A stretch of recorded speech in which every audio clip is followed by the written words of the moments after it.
Hi friends, good morning. BPSC TRE 4.0 के लिए economics का सेट नंबर 10 आ गया है, जो इस प्रकार है। चलिए आगे हम देखते हैं पहला प्रश्न, जो बहुत काफ़ी महत्वपूर्ण है एवं सभी प्रीवियस प्रश्न है। पहला प्रश्न हम देखेंगे। पहला प्रश्न कहता है कि मांग के संकुचन एवं विस्तार में सिर्फ इसका आंसर बताया जाएगा। मांग के संकुचन एवं विस्तार में इसमें 4 ऑप्शन दिया गया है। पहला ऑप्शन है मांग वक्र अपरिवर्तित रहता है। दूसरा ऑप्शन है मांग वक्र बदल जाता है। तीसरा ऑप्शन है मांग वक्र का ढाल बदल जाता है। और चौथा ऑप्शन है उपयुक्त सभी सत्य हैं। तो इसका सही उत्तर होगा ऑप्शन बी, मांग वक्र बदल जाता है। अगला प्रश्न है प्रश्न नंबर 2। प्रश्न नंबर 2 में कहता है कि मांग की लोच जो है कीमत का अनुपातिक परिवर्तन बटे मांग का अनुपातिक परिवर्तन होगा। ऑप्शन बी इसका सही उत्तर होगा। अगला प्रश्न है प्रश्न नंबर 3। प्रश्न नंबर 3 में कहता है कि यदि किसी वस्तु की कीमत में 50% की वृद्धि होती है, किंतु मांगों में केवल 10% की कमी होती है, तो ऐसी स्थिति में मांग को कहते हैं, क्या कहते हैं? तो मांग को इकाई से कम लोच मांग अथवा बेलोचदार मांग कहते हैं। ऑप्शन ए इसका सही उत्तर होगा, इकाई से कम लोच मांग अथवा बेलोचदार मांग कहते हैं। अगला प्रश्न है प्रश्न नंबर 4। प्रश्न नंबर 4 में कहता है कि मांग की लोच ऊंची कीमतों के लिए अधिक होती है, मध्यम कीमतों के लिए मध्यम होती है, तथा जैसे जैसे कीमत घटती जाती है वैसे वैसे लोच भी घटती जाती है। किंतु यदि कीमतें इतने गिरे कि तृप्ति की सीमा आ जाए तो लोच जो है इतनी गिरे कि तृप्ति की सीमा क्या है, तृप्ति की सीमा आ जाए तो लोच जो है, लोच क्या होगा, पूर्णतः बेलोचदार हो जाती है। ऑप्शन बी इसका सही उत्तर होगा। अगला प्रश्न है प्रश्न नंबर 5। प्रश्न नंबर 5 में कहता है कि यदि दो वस्तुओं में से एक वस्तु की कीमत में परिवर्तन होने से उनकी खरीदी जाने वाली मात्राओं में परिवर्तन होता है, तो उनके बीच की मांग की प्रति लोच, जिसको हम कहते हैं क्रॉस इलास्टिसिटी ऑफ डिमांड धनात्मक होगी। क्या होगी? धनात्मक होगी। ऑप्शन ए इसका सही उत्तर होगा। अगला प्रश्न है प्रश्न नंबर 6। प्रश्न नंबर 6 में कहता है कि देश का सबसे लंबा राष्ट्रीय राजमार्ग कौन सा है? देश का सबसे लंबा राष्ट्रीय राजमार्ग कौन सा है? तो NH7 है। NH7 है। ऑप्शन ए इसका सही उत्तर होगा। अगला प्रश्न है प्रश्न नंबर 7। प्रश्न नंबर 7 में कहता है कि देश में राष्ट्रीय राजमार्गों की कुल लंबाई कितनी है? देश में राष्ट्रीय राजमार्गों की कुल लंबाई कितनी है? तो यह जो लंबाई है वह है 92,857 किलोमीटर लगभग है। ऑप्शन बी इसका सही उत्तर होगा। अगला प्रश्न है प्रश्न नंबर 8 में कहता है कि राष्ट्रीय राजमार्गों की कुल लंबाई देश में सड़कों को कुल लंबाई का कितना प्रतिशत है? यह जो परसेंटेज है 1.7% है। ऑप्शन सी इसका सही उत्तर होगा, 1.7%। अगला प्रश्न है प्रश्न नंबर 9। प्रश्न नंबर 9 में कहता है कि उत्तर भारत का मैनचेस्टर किसे कहा जाता है? उत्तर भारत का मैनचेस्टर किसे कहा जाता है? या जो कहा जाता है कानपुर को कहा जाता है। ऑप्शन सी इसका सही उत्तर होगा, कानपुर। अगला प्रश्न है प्रश्न नंबर 10। प्रश्न नंबर 10 में कहता है कि दक्षिण भारत का मैनचेस्टर किसे कहा जाता है? दक्षिण भारत का मैनचेस्टर किसे कहा जाता है? तो यह कहा जाता है कोयम्बटूर को कहा जाता है। ऑप्शन ए इसका सही उत्तर होगा। अगला प्रश्न है प्रश्न नंबर 11। प्रश्न नंबर 11 में कहता है कि भारत का बोस्टन किसे कहा जाता है? भारत का बोस्टन किसे कहा जाता है? तो अहमदाबाद को कहा जाता है। ऑप्शन ए इसका सही उत्तर होगा। अगला प्रश्न है प्रश्न नंबर 12 में कहता है, प्रश्न नंबर 12 में, कि भारत का सबसे प्राचीन उद्योग कौन सा है? भारत का सबसे प्राचीन उद्योग कौन सा है? तो यह उद्योग है सूती वस्त्र उद्योग। ऑप्शन ए इसका सही उत्तर होगा, सूती वस्त्र उद्योग। अगला प्रश्न है प्रश्न नंबर 13 में कहता है कि भारत में कौन सा उद्योग रोजगार प्रदान करने में कृषि के बाद दूसरा स्थान रखता है? दूसरा स्थान रखता है, तो यह जो रखता है दूसरा स्थान कपड़ा उद्योग रखता है। ऑप्शन सी इसका सही उत्तर होगा, कपड़ा उद्योग। अगला प्रश्न है प्रश्न नंबर 14 में कहता है 40 में, प्रश्न नंबर 40 में कहता है कि औद्योगिक उत्पादन में वस्त्र उद्योग का योगदान कितना प्रतिशत है? तो कितना प्रतिशत है? या 14% है। औद्योगिक उत्पादन में वस्त्र उद्योग का योगदान जो है 14% है। ऑप्शन बी इसका सही उत्तर होगा। अगला प्रश्न है प्रश्न नंबर 15 में कहता है कि ग्रामीण भूमिहीन रोजगार गारंटी कार्यक्रम RLEGP की शुरुआत कब हुई? इसकी जो शुरुआत हुई वह कब हुई? तो 1983 ईस्वी में हुई थी। कब हुई? 1983 ईस्वी में हुई थी। ऑप्शन सी इसका सही उत्तर होगा 1983। अगला प्रश्न है प्रश्न नंबर 16। प्रश्न नंबर 16 में कहता है कि ग्रामीण भूमिहीन रोजगार गारंटी कार्यक्रम RLEGP के संबंध में से कौन सा या से कथन सही है या है?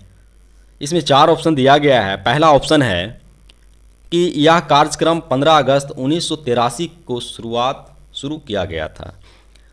दूसरा ऑप्शन है इस कार्यक्रम का उद्देश्य था भूमिहीन कृषकों व श्रमिकों को 100 दिनों तक रोजगार देना। और तीसरा ऑप्शन है 1989 को इस कार्यक्रम को जवाहर रोजगार योजना में विलय कर दिया गया। और चौथा ऑप्शन है उपयुक्त में से सभी। तो इसका सही आंसर होगा उपयुक्त में सभी, ऑप्शन डी। अगला प्रश्न है प्रश्न नंबर 17 में कहता है कि अंत्योदय योजना की शुरुआत कब की गई? अंत्योदय योजना की शुरुआत कब की गई? तो यह जो की गई थी 2000 ईस्वी में की गई थी। ऑप्शन बी इसका सही उत्तर होगा 2000 ईस्वी। अगला प्रश्न है प्रश्न नंबर 18 में कहता है कि निम्नलिखित में से अंत्योदय योजना का उद्देश्य क्या है? निम्नलिखित में अंत्योदय योजना का उद्देश्य क्या है? इसमें 4 ऑप्शन दिया गया है। पहला ऑप्शन है अन्न के उपज को बढ़ाना। दूसरा है निर्धनों को खाद्य सुरक्षा उपलब्ध कराना। तीसरा है खाद्यान्नों के गुणवत्ता को बढ़ाना। और चौथा ऑप्शन है खाद्यान्नों को सुरक्षित रखने का उपाय करना। तो इसका सही उत्तर होगा निर्धनों को खाद्य सुरक्षा उपलब्ध कराना, ऑप्शन वी इसका सही उत्तर होगा, ऑप्शन वी। अगला प्रश्न है प्रश्न नंबर 19 में कहता है प्रश्न नंबर 19 में कि काम के बदले अनाज कार्यक्रम की शुरुआत कब की गई? काम के बदले अनाज कार्यक्रम की शुरुआत कब की गई? या जो शुरुआत की गई थी 1977 से 78 के बीच में की गई थी। ऑप्शन ए इसका सही उत्तर होगा। अगला प्रश्न है प्रश्न नंबर 20 में कहता है प्रश्न नंबर 20 में काम के बदले में अनाज कार्यक्रम की शुरुआत देश के किस राज्य से शुरू की गई थी? देश के किस राज्य से शुरू की गई थी? तो यह जो शुरू की गई थी आंध्र प्रदेश से की गई थी। ऑप्शन बी इसका सही उत्तर होगा। अगला प्रश्न है प्रश्न नंबर 21 में कहता है कि किस वर्ष रुपये को चालू खाते में पूर्ण परिवर्तनीय घोषित कर दिया गया? पूर्ण परिवर्तनीय घोषित कर दिया गया। तो यह जो किया गया था 1994 से 1995 के बीच में किया गया था। ऑप्शन ए इसका सही उत्तर होगा। अगला प्रश्न है प्रश्न नंबर 22 में कहता है कि भारतीय आयात का सबसे बड़ा मद क्या है? भारतीय आयात का सबसे बड़ा मद क्या है? तो यह जो मद है पेट्रोलियम का है। ऑप्शन ए इसका सही उत्तर होगा। अगला प्रश्न है प्रश्न नंबर 23 में कहता है प्रश्न नंबर 23 में कि भारतीय निर्यात का सर्वाधिक भाग किस राष्ट्र को भेजा जाता है? भारतीय निर्यात का सर्वाधिक भाग जो है किस राष्ट्र को भेजा जाता है? तो यह जो भेजा जाता है अमेरिका को भेजा जाता है। किसको भेजा जाता है? अमेरिका को भेजा जाता है। ऑप्शन बी इसका सही उत्तर होगा। अगला प्रश्न है प्रश्न नंबर 24। प्रश्न नंबर 24 में कहता है कि अनुसूचित जनजाति की जनसंख्या कुल जनसंख्या का कितना प्रतिशत है? या जो है कुल जनसंख्या का कितना प्रतिशत है? तो 8.6% है। ऑप्शन डी इसका सही उत्तर होगा। अगला प्रश्न है प्रश्न नंबर 25 में कहता है प्रश्न नंबर 25 में कि 2011 की जनगणना के अनुसार भारत की जनसंख्या विश्व की जनसंख्या का लगभग कितना प्रतिशत है? या कितना प्रतिशत है? तो 17.5% है। ऑप्शन ए इसका सही उत्तर होगा। अगला प्रश्न है प्रश्न नंबर 26 में कहता है, प्रश्न नंबर 26 में कि रिजर्व बैंक द्वारा बैंकों को बेचे जाने वाली सरकारी बॉन्डों एवं प्रतिभूतियों पर अदा की जाने वाली ब्याज दर को कहा जाता है, क्या कहा जाता है? या जो क्या कहा जाता है रेपो दर कहा जाता है। ऑप्शन सी इसका सही उत्तर होगा।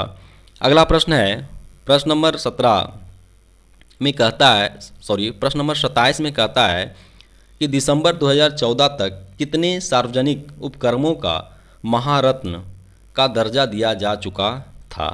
2014 तक। तो यह जो महारत्न का जो दर्जा दिया जा चुका था यह 7 को दिया जा चुका था, 7। ऑप्शन सी इसका सही उत्तर होगा। अगला प्रश्न है प्रश्न नंबर 28 में कहता है कि खुले बाजार कार्यवाही के अभिप्राय हैं। खुले बाजार कार्यवाही से अभिप्राय हैं, किसका अभिप्राय है? तो यह जो अभिप्राय हैं आरबीआई द्वारा सरकारी प्रतिभूतियों का क्रय और विक्रय। ऑप्शन सी इसका सही उत्तर होगा। अगला प्रश्न है प्रश्न नंबर 29 में कहता है कि नई दूरसंचार नीति 2012 में देश के ग्रामीण क्षेत्रों में वर्ष 2020 तक टेलीफोन घनत्व को बढ़ाकर करने का लक्ष्य है, क्या है? तो यह जो लक्ष्य है 100 टेलीफोन प्रति 100 व्यक्ति। ऑप्शन ए इसका सही आंसर होगा, 100 टेलीफोन प्रति 100 व्यक्ति। अगला प्रश्न है प्रश्न नंबर 30। प्रश्न नंबर 30 में कहता है कि भारत सरकार ने 1991 में नवीन औद्योगिक नीति की घोषणा की, कब की थी? या जो नवीन नीति की घोषणा जो की थी वह 24 जुलाई 1991 को की थी। कब की थी? 24 जुलाई 1991 को की थी, 1991 को। ऑप्शन ए इसका सही उत्तर होगा। अगला प्रश्न है प्रश्न नंबर 31 में कहता है, प्रश्न नंबर 31 में कि निम्नलिखित में से कौन सा या से कथन सही है या हैं? इसमें 4 ऑप्शन दिया गया है। पहला ऑप्शन है वास्तविक प्रवाह विभिन्न क्षेत्रों में होने वाले वस्तुओं और सेवाओं के प्रवाह को प्रकट करता है। दूसरा है मौद्रिक प्रवाह या आपका प्रवाह विभिन्न क्षेत्रों में मुद्रा के प्रवाह को प्रकट करता है। और तीसरा ऑप्शन है मुद्रा के प्रवाह से अभिप्राय साधन आय का उत्पादक क्षेत्र से परिवार क्षेत्र की ओर उनकी साधन सेवाओं के मौद्रिक पुरस्कारों के रूप में होने वाले प्रवाह से है। उपयुक्त सभी, तो इसका सही आंसर होगा उपयुक्त सभी, ऑप्शन डी। अगला प्रश्न है प्रश्न नंबर 32 में कहता है कि निम्नलिखित में से कौन सा साधन आय के मुख्य रूप हैं या हैं? तो इसका सही उत्तर होगा ऑप्शन 4। इसमें 4 ऑप्शन दिया गया है। पहला है मजदूरी, दूसरा है लगान, तीसरा है ब्याज। तो इसका सही उत्तर होगा उपयुक्त सभी, ऑप्शन डी। अगला प्रश्न है प्रश्न नंबर 33। प्रश्न नंबर 33 में कहता है, प्रश्न नंबर 33 में कहता है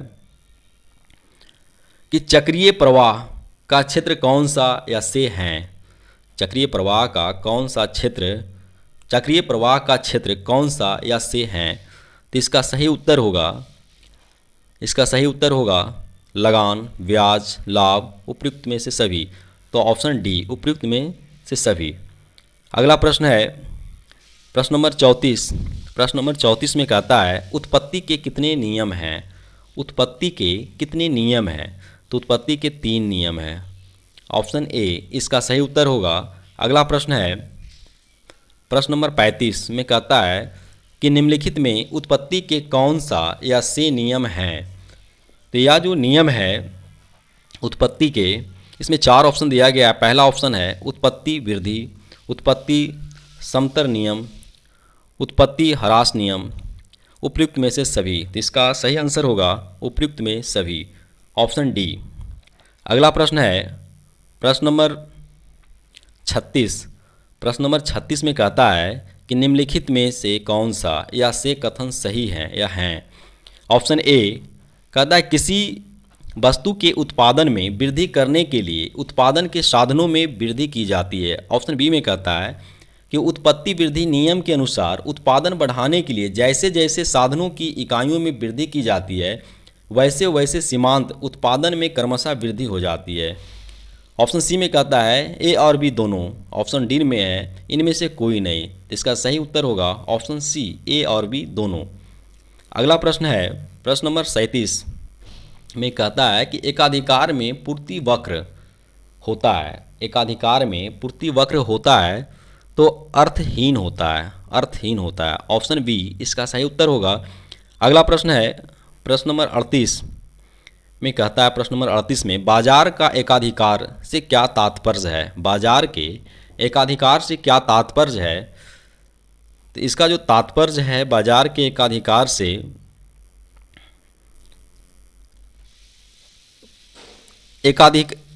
बाजार के एकाधिकार से क्या तात्पर्य है, या जो तात्पर्य है एकाधिकार की धारणा अर्थशास्त्र में बाजार की उस स्थिति से है जिसमें किसी वस्तु के उत्पादन पर केवल एक फर्म का नियंत्रण होता है।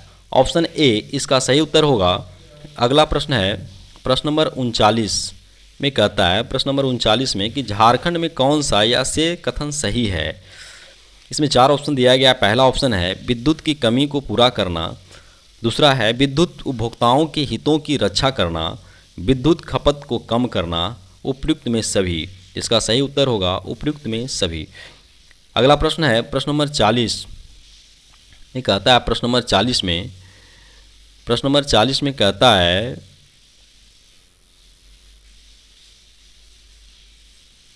प्रश्न नंबर 40 में कहता है कि दो दैव चरों x तथा y के मध्य संप्रसरण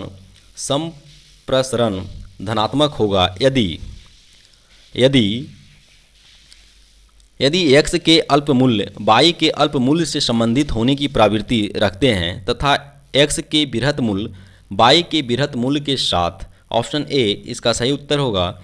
अगला प्रश्न है प्रश्न नंबर 41 में कहता है, प्रश्न नंबर 41 में स्टार्टअप के लिए कंपनियों को टैक्स सीमा में कितने सालों के लिए छूट दी जाती है, या जो टैक्स की छूट दी जाती है वह दी जाती है 7 साल के लिए दी जाती है, 7 साल के लिए। ऑप्शन डी इसका सही उत्तर होगा 7 साल।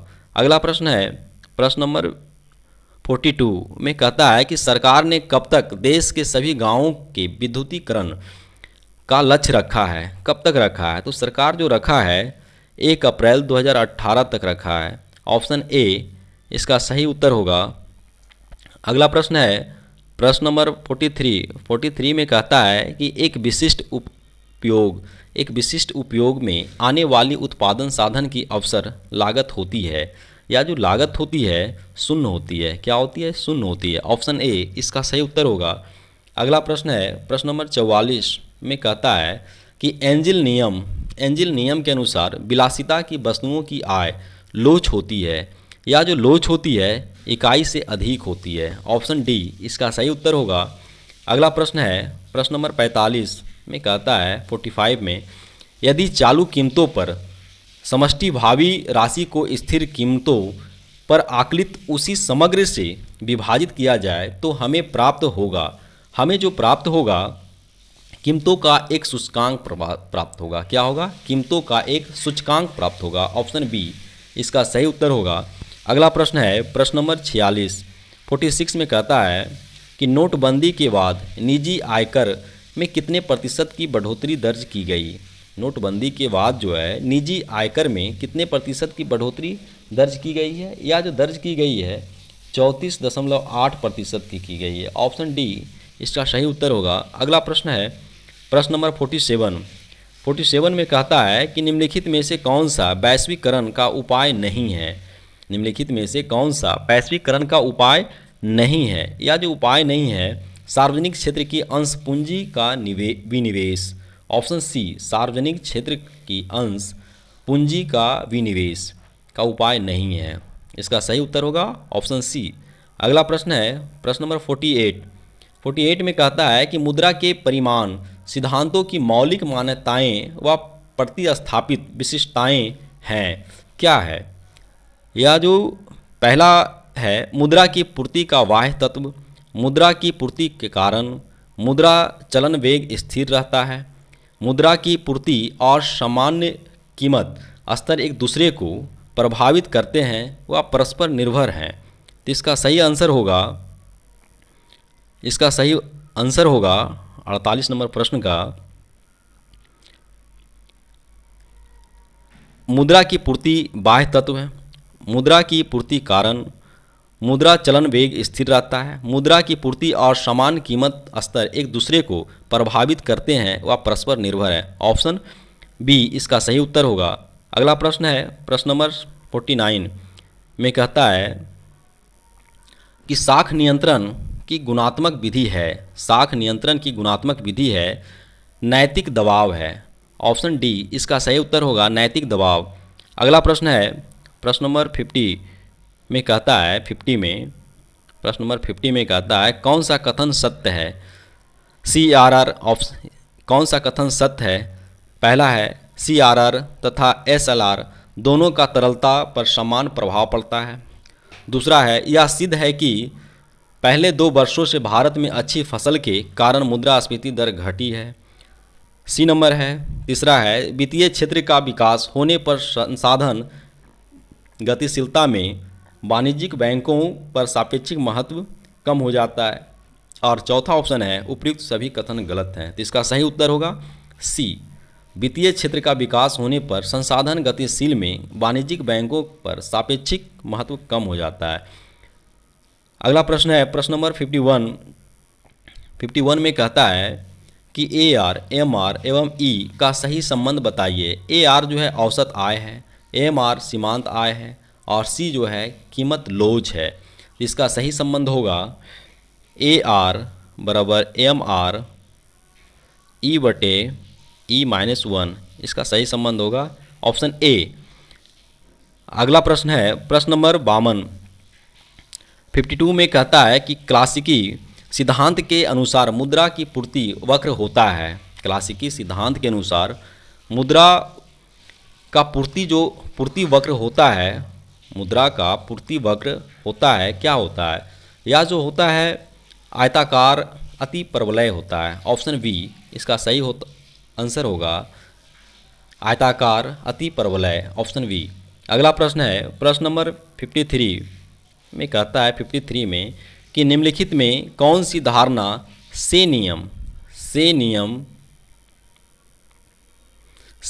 की है, या जो से नियम की है धारणा वह कौन सी है। वह जो नियम है अर्थव्यवस्था में पूर्ण रोजगार, साधनों का समुचित उपयोग, पूर्ण प्रतियोगिता, उपयुक्त सभी, इसलिए इसका सही आंसर होगा उपयुक्त सभी, ऑप्शन डी। अगला प्रश्न है प्रश्न नंबर 54 में कहता है कि केन्स के अनुसार रोजगार सिद्धांत में सामूहिक मांग वक्र किस प्रकार से बढ़ता है, या तो बढ़ता है ह्रासमान दर से बढ़ता है, ऑप्शन ए इसका सही आंसर होगा। अगला प्रश्न है प्रश्न नंबर 55 में कहता है कि केन्स के रोजगार सिद्धांत में पूर्ण रोजगार की स्थिति में सामूहिक पूर्ति वक्र हो जाता है, क्या हो जाता है, या जो हो जाता है अनुलंबन हो जाता है, अनुलंब हो जाता है, ऑप्शन बी इसका सही उत्तर होगा अनुलंब। अगला प्रश्न है प्रश्न नंबर 56 में कहता है कि निम्नलिखित में से सत्य है, क्या सत्य है। तो यह जो सत्य है MPC प्लस MPS बराबर 1 होता है, ऑप्शन डी इसका सही उत्तर होगा। अगला प्रश्न है प्रश्न नंबर 57 में कहता है कि कुल उत्पाद अधिकतम तब होगा जब सीमांत उत्पाद शून्य हो, ऑप्शन सी इसका सही उत्तर होगा। अगला प्रश्न है प्रश्न नंबर 58 में कहता है कि कीमत विभेद संभव है जब भिन्न भिन्न बाजारों में मांग की भिन्न भिन्न लोच हो, ऑप्शन ए इसका सही उत्तर होगा भिन्न भिन्न बाजारों में मांग की भिन्न भिन्न लोच हो। अगला प्रश्न है प्रश्न नंबर 59 में कहता है कि मध्यवर्ती वस्तु वह वस्तु है जो एक व्यापारिक इकाई द्वारा दूसरे को बेची जाती है, दूसरे को क्या करती है, बेची जाती है, तो इसका सही उत्तर होगा पुनः संसाधन के लिए बेची जाती है, ऑप्शन सी इसका सही उत्तर होगा। अगला प्रश्न है प्रश्न नंबर 60 में कहता है कि आधार मुद्रा में सम्मिलित है, तो क्या सम्मिलित है, या जो सम्मिलित है आधार मुद्रा में DD plus TD plus OD सम्मिलित है, ऑप्शन सी इसका सही उत्तर होगा। अगला प्रश्न है प्रश्न नंबर 61 में कहता है कि निम्न में से किस स्थिति में एक एकाधिकारी अधिकतम लाभ प्राप्त करेगा। निम्न में से किस स्थिति में एक एकाधिकारी अधिकतम लाभ प्राप्त करेगा। यहाँ दिया है सीमांत आय, सीमांत लागत। इसका सही आंसर होगा डी, ऑप्शन डी 3, और सीमांत लागत में इसका आधा हो जाएगा 1.5। अगला प्रश्न है प्रश्न नंबर 62 में कहता है प्रश्न नंबर कि अंतर्राष्ट्रीय व्यापार का साधारणतया यह प्रभाव होता है कि गरीब देश हमेशा दुष्प्रभावों से ग्रसित हैं। ऑप्शन ए इसका सही उत्तर होगा, गरीब देश हमेशा दुष्प्रभावों से ग्रसित हैं। अगला प्रश्न है प्रश्न नंबर 63 में कहता है कि भुगतान संतुलन हमेशा संतुलित रहता है। इस कथन का वास्तव में अर्थ है क्या है। इस कथन का वास्तव में अर्थ जो है वह केवल चालू प्लस पूंजी प्लस एक तरफा हस्तांतरण खाते तैयार रहे। ऑप्शन ए इसका सही उत्तर होगा। अगला प्रश्न है प्रश्न नंबर 64 में कहता है कि आर्थिक समृद्धि का जो विचार है का संबंध विकास से है परंतु मानव विकास से नहीं है। ऑप्शन डी इसका सही उत्तर होगा कि आर्थिक समृद्धि का विचार का संबंध जो है विकास से है परंतु मानव विकास से नहीं है। ऑप्शन डी इसका सही उत्तर होगा।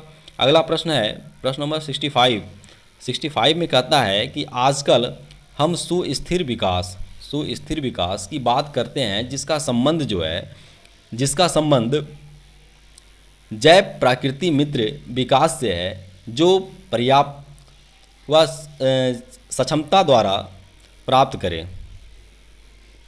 ऑप्शन बी इसका सही उत्तर होगा, सुस्थिर विकास जो है जैव प्राकृतिक मित्र विकास से है जो पर्याप्तता व सक्षमता द्वारा प्राप्त करें। ऑप्शन बी इसका सही उत्तर होगा। अगला प्रश्न है प्रश्न नंबर 66 में कहता है प्रश्न नंबर 66 में कि लाभ का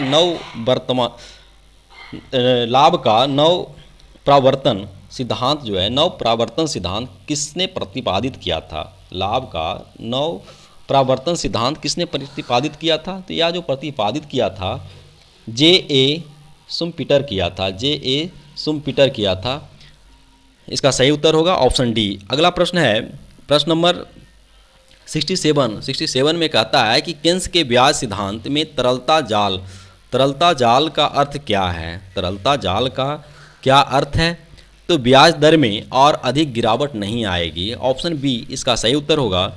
अगला प्रश्न है प्रश्न नंबर 68 में कहता है कि समष्टि अर्थशास्त्र का संबंध है किससे है। समष्टि अर्थशास्त्र का जो संबंध है उत्पादन स्तर से है, समान कीमत स्तर से है, वास्तविक उत्पादन समृद्धि से है। ऑप्शन डी है उपयुक्त सभी से। इसलिए इसका सही उत्तर होगा ऑप्शन डी, उपयुक्त सभी से है। अगला प्रश्न है प्रश्न नंबर 69 में कहता है 69 में कि निम्नलिखित में से कौन सा एक संबंध सत्य नहीं है। निम्नलिखित में से कौन एक संबंध सत्य नहीं है। तो इसका सही आंसर होगा सत्य नहीं है, सकल राष्ट्रीय उत्पाद बराबर शुद्ध राष्ट्रीय उत्पाद माइनस पूंजी ह्रास से नहीं है, या जो सत्य नहीं है। ऑप्शन ए इसका सही उत्तर होगा। अगला प्रश्न है प्रश्न नंबर 70 में कहता है कि समग्र उत्पादन फलन वाली फर्म का विस्तार पथ होगा। यह जो पथ होगा मूल बिंदु से उठती हुई रेखा होगा। ऑप्शन ए इसका सही उत्तर होगा। अगला प्रश्न है प्रश्न नंबर 71 में कहता है कि किसने कहा कि पूर्ति अपनी मांग स्वयं उत्पन्न करती है। पूर्ति अपनी मांग स्वयं उत्पन्न करती है, किसने कहा। या जो कहने वाला अर्थशास्त्री थे वह जेबी से थे। ऑप्शन ए इसका सही आंसर होगा। अगला प्रश्न है प्रश्न नंबर 72 में कहता है कि सैमुअल्सन का प्रकट अधिमान सिद्धांत निर्भर करता है। सैमुअल्सन का प्रकट अधिमान सिद्धांत निर्भर करता है तो किस पे करता है। बाजार में उपभोक्ता का व्यवहार एवं चयन पर करता है। ऑप्शन ए इसका सही उत्तर होगा। अगला प्रश्न है प्रश्न नंबर 73 में कहता है कि पूर्ण प्रतियोगिता में कार्यरत उद्योग के मांग वक्र की आकृति निम्नलिखित होती है, क्या होती है। या जो होती है नीचे की ओर ढालू होती है। ऑप्शन ए इसका सही उत्तर होगा। अगला प्रश्न है प्रश्न नंबर 74 में कहता है कि प्रभावी मांग की अवधारणा दी है, किसने दी है? प्रभावी मांग की जो अवधारणा दी है वो किसने दी है? तो वह जो दिया है किन्स ने दिया है। ऑप्शन डी इसका सही उत्तर होगा। अगला प्रश्न है 75 में कहता है कि व्यापार चक्र में नव प्रावर्तन की भूमिका का उल्लेख गया था, किसके द्वारा किया गया था? व्यापार चक्र में नव प्रावर्तन की भूमिका का उल्लेख किया गया था, तो किसके द्वारा किया गया था? या जो किया गया था शुम्पीटर के द्वारा किया गया था। ऑप्शन ए इसका सही आंसर होगा शुम्पीटर। अगला प्रश्न है प्रश्न नंबर 76 में कहता है कि लाभ का कौन सा सिद्धांत F.J. नाइट के नाम से संबंधित है? या जो संबंधित है लाभ का अनिश्चितता का सिद्धांत। ऑप्शन सी इसका सही उत्तर होगा। अगला प्रश्न है प्रश्न नंबर 77 में कहता है 77 में गुणक का संबंध जो है किससे है? गुणक का संबंध जो है किससे है? तो गुणक का संबंध जो है सीमांत बचत प्रवृत्ति से उल्टा संबंध है। ऑप्शन ए इसका सही उत्तर होगा। अगला प्रश्न है प्रश्न नंबर 78 में कहता है कि रिकार्डो के अनुसार दो देशों के मध्य व्यापार होता है क्योंकि लागतों में तुलनात्मक अंतर होता है। ऑप्शन सी इसका सही उत्तर होगा। अगला प्रश्न है 79 में कहता है कि किसी देश का भुगतान संतुलन एक लेखा जोखा है जो दर्शाता है, क्या दर्शाता है? या जो दर्शाता है एक निश्चित समय अवधि में अन्य देशों के साथ समस्त आर्थिक लेन देन को दर्शाता है। ऑप्शन सी इसका सही उत्तर होगा। तो अगला प्रश्न है एवं अंतिम प्रश्न है प्रश्न नंबर 80 जो अंतिम प्रश्न है, बाजार के आकार का महत्वपूर्ण निर्णायक है, क्या है?